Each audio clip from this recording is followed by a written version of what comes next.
My decision to stop eating meat was the result of really questioning the way of thinking that support, the treatment of animals in our agricultural system, and that created an illusion that they were being treated in a safe way. That was a big one that I had to unlearn, and it shaped me in my daily life, even my kind of career choices.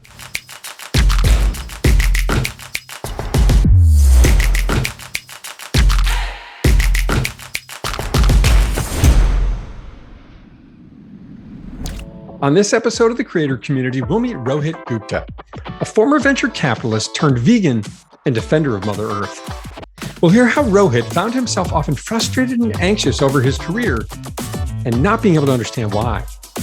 We'll then follow Rohit's journey of discovering the power of mental models and how through this experience he discovered his own unconscious biases and decided to make a radical change in his life and career. We'll hear how all of this led to Rohit publishing his debut book, The Invisible Filter. Check out the show. Welcome to the Creator Community. This is a podcast from book publisher New Degree Press, or NDP. I'm your host, John Saunders. This show is designed to celebrate, elevate, and showcase many of the incredible authors that have published their books with NDP. This year, NDP will cross over 1,300 published authors and earn the 293rd spot on the Inc. magazine 5,000 list. This is the fastest growing privately held companies in America. This is episode 11 of season 4, and today I have with me Rohit Gupta. Rohit is many things: a venture capital investor, nationally ranked speech and debater, skydiver, and passionate vegan, just to name a few. He would describe himself first and foremost, though, as a lifelong learner, driven by a desire to make the world a better place. Rohit transitioned to a vegetarian diet cold turkey after eating meat daily for 20 years. And graduated from UC Berkeley's Haas School of Business with honors. As an investor, Rohit has made several successful investments with a total return exceeding over $50 million. After reading over 200 books in the last 3 years, he decided to write his own, The Invisible Filter, as a guide to help others recognize and change their mental models to have more fulfilling, healthier lives. Rohit, quite a background. Welcome to the show. Thank you so much for having me, John. It's great to be here. The pleasure is all mine. Before we jump into the book, let's share a little bit more about your journey. What led you to this moment in time and getting a book off the ground? Yeah, appreciate you asking. I think it's always interesting to share because my writing journey is a bit of a non-traditional one.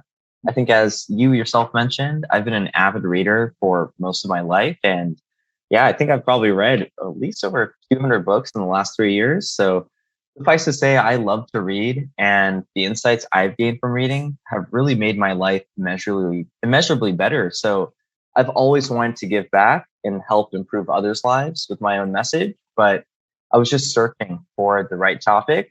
And then, life works in mysterious ways. It kind of hit me when I found a topic I was passionate about, how the stories that we unknowingly tell ourselves shape our lives. I knew I wanted to share my journey and insights with others. And that's pretty much how the writing journey at a high level happened. So we're talking, I think, here about mental models. Is that right? Mm-hmm. So how did this mental model thing even come onto your radar screen? Right. Great question. I came across the high level concept of a mental model back when, actually my first job out of college, when I was a product manager at a cybersecurity startup called ShieldX Networks. It was a really small team. And as one of the first product hires, you pretty much have to do everything, just like folks at any early stage startup. So during the day, I was a product manager, but by night, I was working on design, working on sales, on so many other things. And a key concept I came across when I was learning about design and kind of teaching myself was that your users have these mental models, these ways of thinking that they themselves are not often aware of, but your job as a designer or product manager is to elicit and understand those ways of thinking through deep research, interview questions, etc., and then create a product or a service that matches that pattern of thinking that they themselves are not aware of. So for the longest time, when I thought of mental models, I would think about it in that fashion, in terms of ways of thinking that we're not really aware of, but more so in the context of, tech and building products and services. And it was only later in life that I realized there's a whole other world out there of mental models you can consciously activate. I think Farnham Street Media is probably the best example of a blog or group that kind of collates these different frameworks, I'd say, or ways of thinking that we can use to improve our decision making in our lives. But what I found, and in my own personal life, was that these ways of thinking kind of manifest in ways that we're not always aware of, whether that's through our mental health, our unconscious biases, the kind of pressure that we have to pursue certain careers, so on and so forth. When I realized that, I figured out that there weren't really many resources out there to kind of offer more clarity on what these patterns of thinking are, where they come from, how they affect us, and how we can change them. And that was pretty much my inspiration to write The Invisible Filter as a guide that I wish I had. And I'm really grateful to hopefully be offering to others who are in that same process. So you saw this aspect, this concept in many parts of your lives. Interesting that you found out about it in marketing and, trying to align people's mental models, sort of leveraging their mental models, dare I say, against themselves to get them to buy something. Is that the idea? Kind of in a way. Yeah. Right. Just to make it a better experience for them. That sounds much better than what I said. And then transferring as you sort of moved on in life, recognize that these mental models exist in many aspects of our lives. And it's just how we sort of shape our thinking. So how did all of this, you said you were inspired to want to help other people with this, but how did this lead you up to thinking, boy, I need to write a book about this? Like, how did that, even writing a book, come to your radar screen? I think for many, it seems like a very insurmountable task. Yeah. And to be honest, I think I'm a great example of that, where I had this realization after some embarrassing encounters where my unconscious bias kind of reared its ugly head, which made me really confront, why am I thinking and behaving in this way, which runs contrary to my values? And so once I had that realization, I thought at that point, I'd love to write something. Could be a book, could be an essay, could be a blog, but I just want to share this message with people in whatever way. And so I pretty much just started doing research. I did about a year's worth of, articles, secondary research, starting to talk to folks. And the more that I learned about this topic, the bigger the kind of scope became. And that's when I realized I think a book is probably the best medium, just because there's so much to kind of digest and think about. I don't think a series of blogs can really do it justice. But, I spent the better part of a year trying to make that book happen just on my own. And it didn't work out. I really had a tough time just figuring out how to structure the book. What those different milestones I needed to be reaching were. Didn't really have any guidance on the marketing side or really pretty much anything. So after a year of just tinkering around, I kind of gave up. I was just like, this is so much work. I don't really think this is going anywhere. But, really thankfully, my girlfriend, who knew I was trying to write something but wasn't doing a good job of it, she actually found out about the Creator Institute, I think just on LinkedIn and New Degree Press.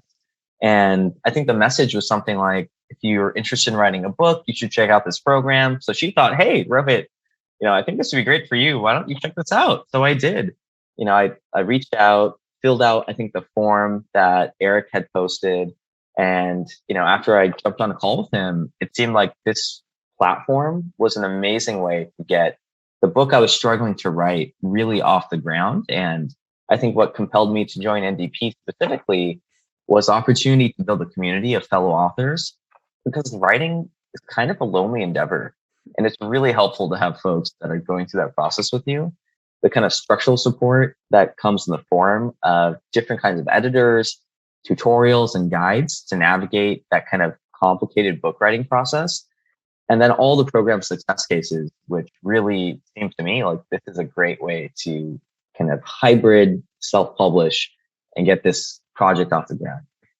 It's interesting when you sort of put a creative journey out to the world and start to work on one, and people in your life know it, albeit in this case, it sounds like maybe it was a small universe of awareness around it, but that these amazing things find their way to us.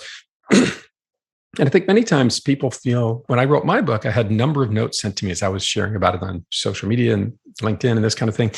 A number of old friends, 1, 3, 5, 10, 15 years I hadn't talked to these folks, sent me notes, kind of that sounded like yours. And I've been writing a book for 3-5 years and I can't get past chapter 2. And my observation is, you said an interesting point in there, is people think you write a book from start to finish and you just sort of have this output exercise. And what I've learned over and over again, going through the journey myself and now coaching so many through it, is that it's a journey of learning, right? It's a journey of exploration. And what makes his work is having that structure, that process to really sort of make a cohesive argument. And that's just such an important part of it. So thanks for sharing that. When you think about mental, so you've got the book off the ground, you're going to be an author here. Invisible Filters coming out this May 2022. Super exciting. When you think about mental models, how do they sort of find our way into our daily lives? What does that look like in your time, your personal experience and research? Right. I think what astounded me was seeing just in how many facets of our daily lives these patterns of thinking almost, perniciously and inconspicuously manifest and shape us. Some great examples include in, our everyday kind of mental health. Just for me personally, I used to be a really negative person and suffered from a lot of anxiety. And it took years. It's not like this happened overnight, but it was a conscientious effort, introspecting, using cognitive behavioral therapy techniques and some other techniques to kind of pretty much understand and map out my pattern of thinking, which would inevitably, take the form of, Rohit's going on about his day. A trigger kind of happens. It could be stress from work. It could be feeling lonely, feeling bored, whatever that trigger is, something happens and my mind immediately starts to go negative. It starts to wonder, why am I so stressed out? Oh, this job sucks. Oh, why do I feel lonely? This is not great. Have I been feeling lonely for a long time? What could solve this? And I noticed that my mind tends to spiral. Once I do have an inevitable stress trigger or some other kind of trigger, I tend to go into this anxious, negative spiral that only kind of gets worse. And it took me years to understand that that's just a pattern of thinking that for whatever reason I engage in a very frequent basis. And, it took me a long time to kind of understand that process and then work on reframing it. So inevitably in life, you're going to have these triggers that cause stress or cause problems. But what I've worked on, and mental models was a great guide, was how to prevent that cycle and that pattern from continuing. So let's say once again, I'm feeling stressed out from work or I'm feeling lonely. How can I channel that feeling in a positive way? How do I remember or think about things that I'm grateful for? Doing those kind of exercises over time really helped me change and really improve my mental health. And I think that's one very daily example and something that I used to struggle with a lot. But this also manifests in everything from, for me, my decision to stop eating meat was the result of really questioning the way of thinking that support, the treatment of animals in our agricultural system, and that created an illusion that they were being treated in a safe way. That was a big one that I had to unlearn, and it shaped me in my daily life, even my kind of career choices as well. I think for the longest time, even though I found the things I was doing interesting, I was never really passionate about it, whether that was venture capital, investment banking, these kind of very financy paths, which truthfully, I never really saw myself going into when I was younger or even at the time. It just kind of seemed natural because that's what a lot of my friends in college were doing. That's what my parents thought would be very successful and they'd be really proud of me for, so on and so forth. And I realized once again that, those decisions were shaped by a way of thinking that wasn't grounded in my reality and my truths.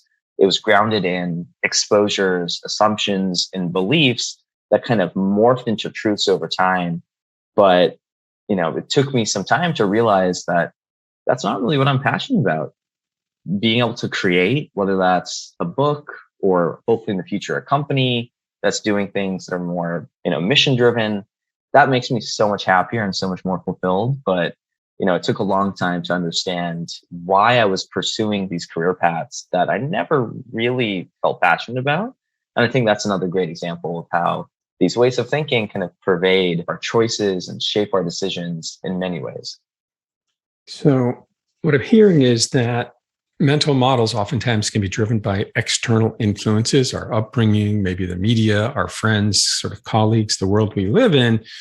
And we just have this tendency to sort of go with it, right? And kind of go through this grind day to day. And maybe this is where this sort of 9 to 5 concept, everybody's working for the weekend concept kind of comes from, because we don't really like what we're doing and we sort of can't wait for the weekend to roll around. So why do so many of us live in this trap, dare I say, and then have these triggers go off that create this disconnect in our lives? It makes me think of, we did, when I worked on Wall Street, we did a lot of work with DISC, this sort of personality assessment tool. And one of the things that we learned going through that, because we coached people on it as well and did this for teams, client teams, was if you were a very high D, for example, dominant in your sort of true self, but then when you came to work, they kind of compared these, you were a much lower D because something set you off that sort of forced you to lower that dominant feeling. It created an enormous amount of stress on you and created this sort of power struggle within. And it made your days far more exhausting. And what we would do is work with people to help them within their teams, allow this D to sort of shine. Why was it not shining? And let's let it shine. It might be an I, it might be an S, whatever it was. Like, our job was to sort of unlock that within the team and help everyone be their true selves. And once we did that, the teams flowed so much better. But sort of, is this nature or nurture? Where does it come from? I guess what I'm really thinking about here, Rohit, is if I'm 23 years old and starting out my career, how do I sort of know what happy looks like for me? What's my mission? Where do I start with this, would you say? Right. And I think that's a great question and point, which is, right, how do you understand and unravel the influence that your mental models have on you, given that, I guess, the class that I'm talking about are ones that you tend not to be aware of very consciously.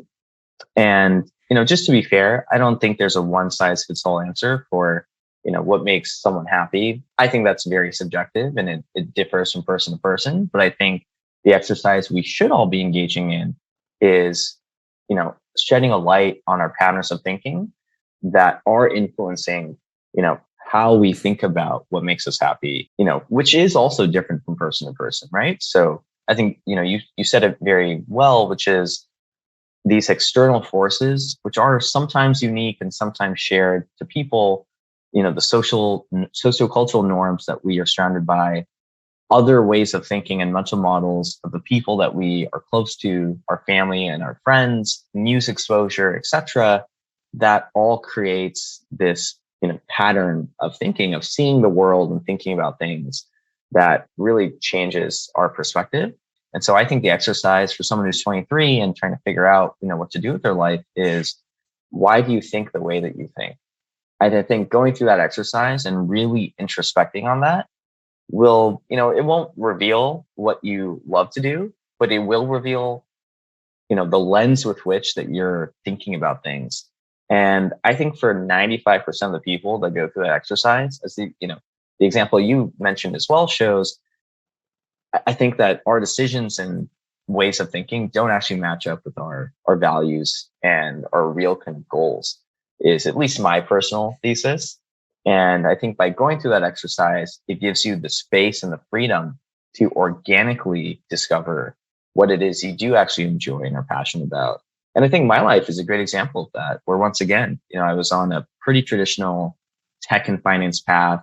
I grew up in Silicon Valley. My dad was a co-founder of a successful startup. A bunch of my friends' parents are all did the same thing. We were all thinking about tech and finance, in the Bay Area. And it took me a long time just to realize that those traditional paths just aren't for me. But it's not something I would have known unless I went through this kind of exercise unknowingly, to be fair.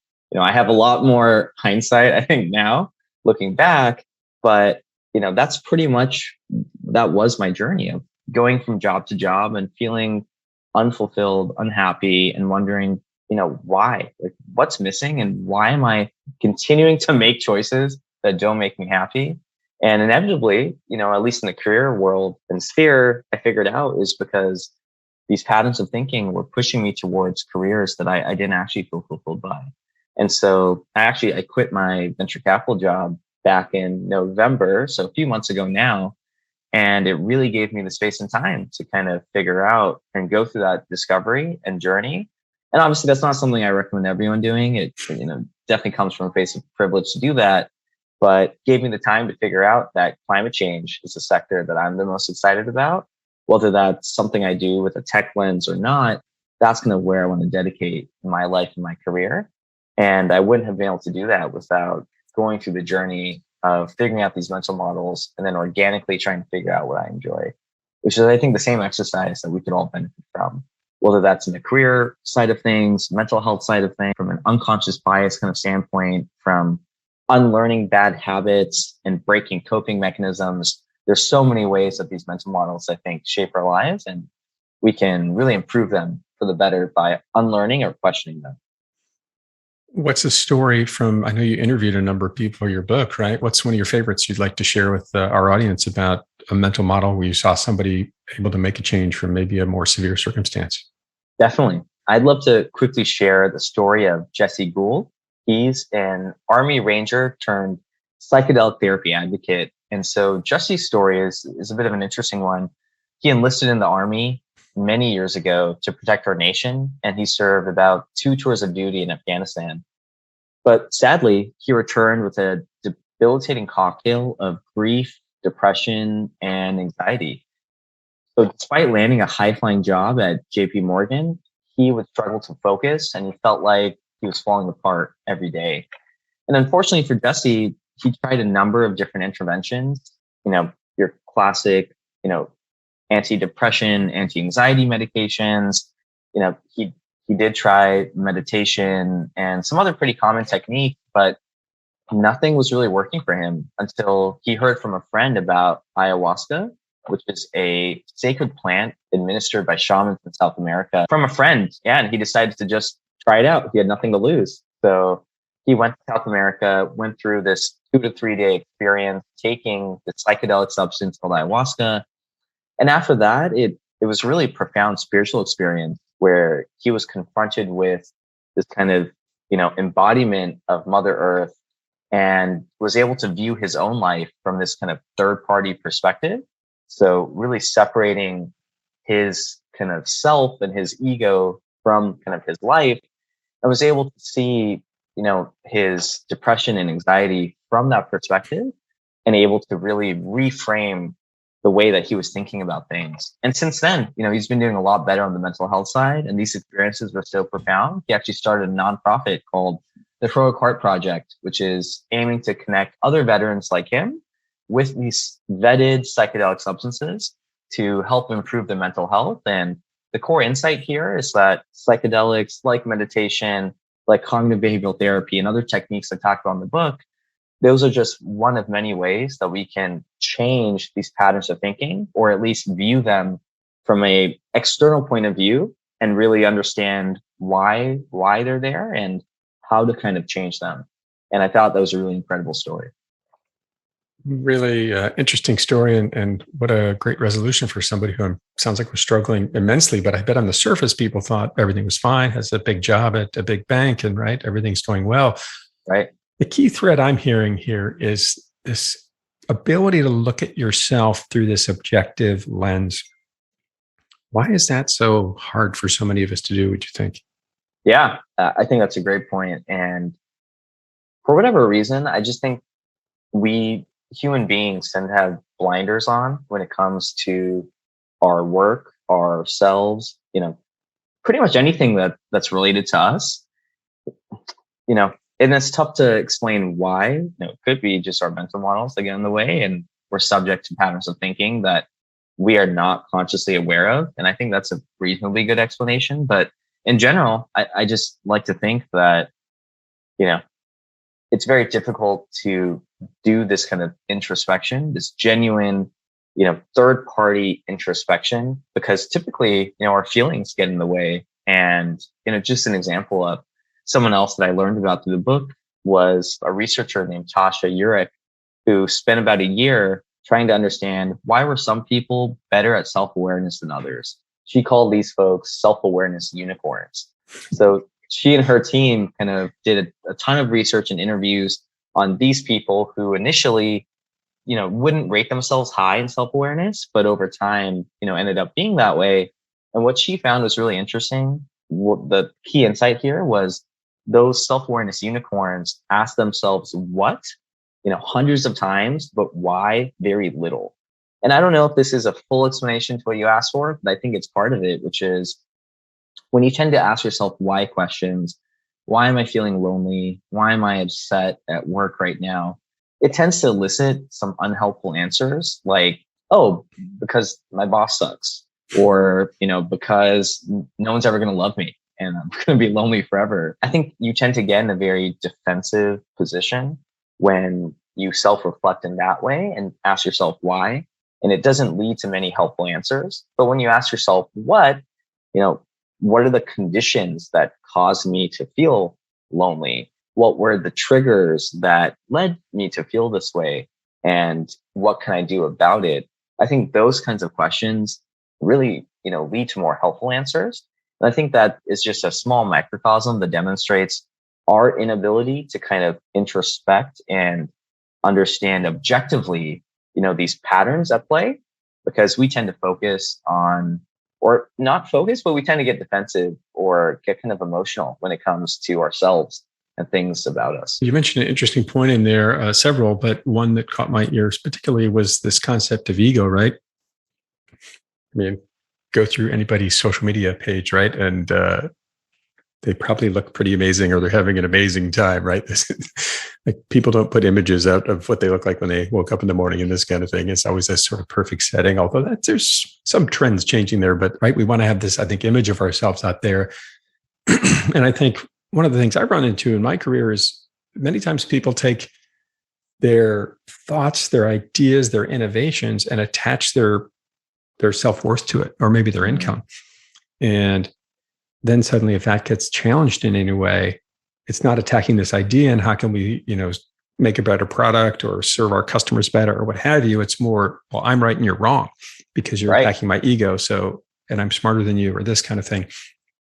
So I can't help but wonder, you mentioned ego, if that isn't a part of the story there, right? I think fascinating. And so many great examples of how this comes into play. You've talked a lot about how mental models work for us, this key element of, taking this objective view of yourself, which is not easy, but you offer several options on how to get that done, some more extreme than others, right? But can we change other people's mental models? Is that possible? How do we do that? Yeah, I love that question because that's pretty much how I end the book as well. Most of the book is trying to figure out for you yourself, how do you become aware of and change those patterns? But there are times when you'd like to influence others that maybe have different ways of thinking than you. And just to be fair and to be clear, I think in the political spectrum, I think that rarely succeeds, or at least the ways that we approach that are not very helpful. And actually the same thing applies to climate as well, where, obviously that's something I'm really passionate about. How do we get more folks aligned to fighting climate change and being more aware of it? And so I was looking at interesting research that kind of underpins what successful approaches are. And what, these folks found, which I think was interesting, is that you should lead with values and not facts. Throwing facts at people rarely gets them convinced. And to be honest, if they operated based on facts in the first place, they may or may not have those, beliefs anyways. So throwing more facts and statistics at people, whether that's in the political world or climate, really doesn't help. But sharing values, so in the climate change example, which might be around how, treating nature as a kind of, not resource, I don't like that word, but like something shared, that a shared partner, exactly. A shared partner that, can really enrich our lives, and protecting it coming from that kind of place. And, for folks who are a little politically minded, how, this kind of green economy can actually create a lot of jobs and give people a lot of meaning in their lives. Approaching, climate change from that lens tends to be a lot more effective than saying that all these facts about how global warming is here and the world's going to end really gets people to dig in their heels. I guess another example of that is, having your kids be the messenger. So I guess the messenger matters a lot. if it's a friend or a trusted friend or, your child or spouse that kind of delivers this message, it tends to be, heard and felt a lot more deeply than if it's just a stranger on the internet who's kind of yelling at you on social media or comments. That tends to be a little unhelpful. But I think the high level, takeaway here is understanding the way that other people think and tailoring your message to their mental models, not yours. And I think that's the biggest problem that people have when they try to influence others. They approach that from, oh, what would convince me? What would I think is really interesting? But 99% of the time, that's not how someone else who thinks differently, approaches things. And so taking a step back, like, why would that ever work? And it really doesn't. So I think the key insight that I found is if you approach these conversations and tailor your message or content to the way that these other people in your life think, I think it tends to be a lot more receptive. By trying to understand where they come from, they feel a lot less defensive and feel like you're not attacking them, but trying to just understand why they think the way that they think. And in that process, what I found at least is those folks, they appreciate that and they try to understand where you're coming from as well. Even if you don't always agree, there's more understanding. And the goal of the conversation is just to understand, not to convince and not to argue, which I think is always more fruitful. So take a more curious approach as opposed to the data dump. I feel like we've come full circle back to your first job here, my friend, with this idea that we take marketing and match it up to your mental models. I mean, at the end of the day, if you're trying to convince someone of something, marketing is behavior influence, right? And I think the same story exists here. I think maybe there's a thank you letter in order here to your first employer, that early employer, about helping set the stage for this. Definitely. So how do you figure out their mental model? Get curious, ask them some questions. Why do you think this way? And how does that work? That's brilliant. Having spent many years as a sales person and sales leader, nobody ever bought investment. I sold investment products. No one ever bought investment products from me because I told them 15 amazing statistics, right? Exactly. And I had at least 15, if not 20 or 30 to share, right?